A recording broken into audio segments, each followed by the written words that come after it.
Pathe Gazette welcomes back to Britain its special correspondent, Mr. Quentin Reynolds. A year and a half ago, I saw the Nazis concentrating their might on London. From the clouds, hell was let loose. I saw the magnificent work of your grand firemen and ARP people. All honor to them. As the flames roared, Londoners set their teeth and took it on the chin. But it wasn't a knockout. It gave birth to a grim determination that the Germans should pay dearly for such destruction. Then at last came that spring morning when the people of London and the other blitzed cities of Britain heard that the Royal Air Force had sent more than 1,000 planes over Cologne and the Ruhr, the crews having instructions to let 'em have it right on the chin. And so it was. R.A.F. bombers dropped big, beautiful bombs bang in the center of the Nazi war effort.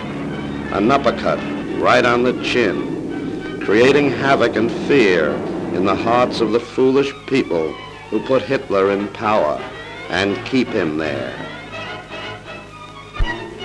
Almost on the heels of the Cologne raiders, another huge four-figure R.A.F. force attacked the Essen region. A further blow on the chin for the enemy. More blasting of Hitler's hopes.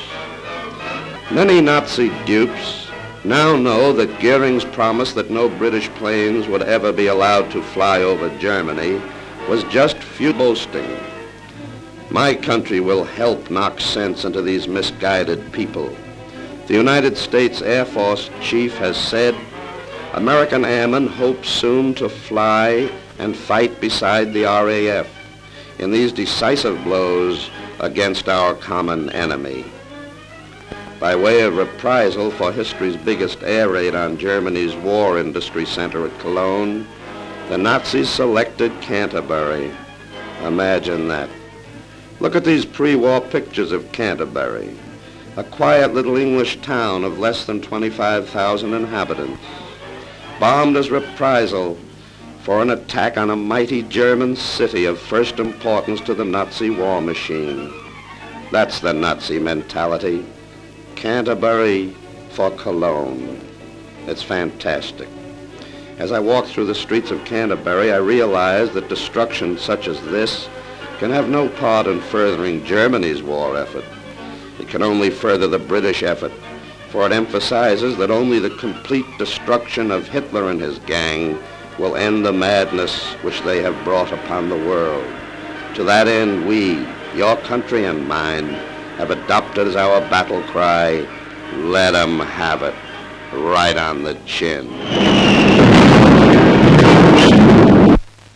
Your regular Pathe Gazette commentator takes over now to introduce the man behind the 1,000 plane raids, Air Marshal Harris, C&C Bomber Commander.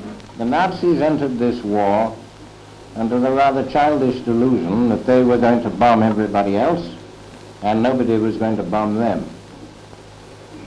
At Rotterdam, London, Warsaw, and 100 other places, they put that rather naive theory into operation. They sowed the wind, and now they are going to reap the whirlwind. We cannot send 1,000 bombers a time over Germany every time as yet. But the time will come when we can do so. There are a lot of people who say that bombing can never win a war. Well, my answer to that is that it has never been tried yet, and we shall see. Germany, clinging more and more desperately to her widespread conquests and even seeking foolishly for more, will make a most interesting initial experiment. Japan will provide the confirmation. And now the message, comparable to Nelson's famous signal, goes out to all concerned. Press home your attack. If you individually succeed, you will have delivered the most devastating blow against the very vitals of the enemy. Let him have it right on the chin. In briefing rooms all over the country, station commanders disclose the big secret. Now the target is an old friend to many of you. It's the city of Cologne. The route is almost direct. I'll show it to you. It's almost direct. Base, Uchtdorf, direct to Cologne. On your target there, turn southwest, Euskirchen, and then direct to Nordland, and then direct to base. You understand? I'd like to read you the message which I've just received from the C&C. Let him have it, right on the chin. The most gigantic air raid the world has ever known is about to be launched. At more than 60 airfields, the colossal air armada is assembled. Each plane has been fitted into a vast pattern of destruction, worked out to a split-second time schedule. For weeks ahead, an army of experts has been planning it, and now with a ground personnel of well over 100,000 men and women to back them up, 1,130 aircraft, including the biggest bombers in the world, set forth to blaze a fiery trail into the heart of the Rhineland and drop thousands of tons of high-explosive spanners into its works.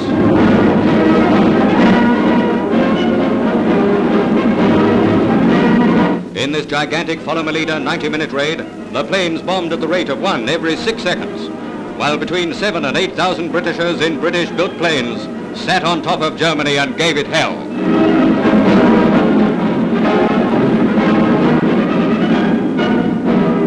Other members of the R.A.F. play their important part. Here's the scene at a radio control center. Hello, Crocus. F. Freddy. Hector answering. Aerodrome 1000. QFE 1024. Over. A smile of satisfaction as outside the giant 4-engine bombers cut their motors, and some of the men who have made history tell their stories of how industrial Cologne disappeared. Hello, boy. Have a good trip? Yes, fine.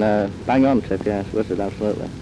Well, boys, certainly made a mess of Cologne. What did you think of it, Dan? Yeah, we certainly hit them under the chin that time, Len. Hit them under the chin, gave them a kick fair and squared in the seat of the pants. Well, boys, Jerry invented the word concentrate.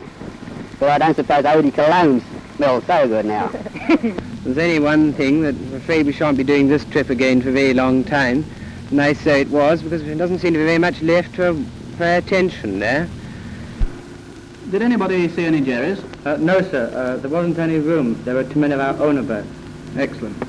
No fighters? Well, anyone got anything else of interest? What was the flak like? Well, there's always a bit there, and of course we found it as usual. Here's a piece of it anyway. Oh, where did you find this? I've just taken it out of my sleeve. You're very lucky. Thank you. Never in the field of human conflict was so much done by so many in so short a time. The battle cry now is... Let him have it, right on the chin. And Air Marshal Arthur Harris will go on hitting them until the knockout.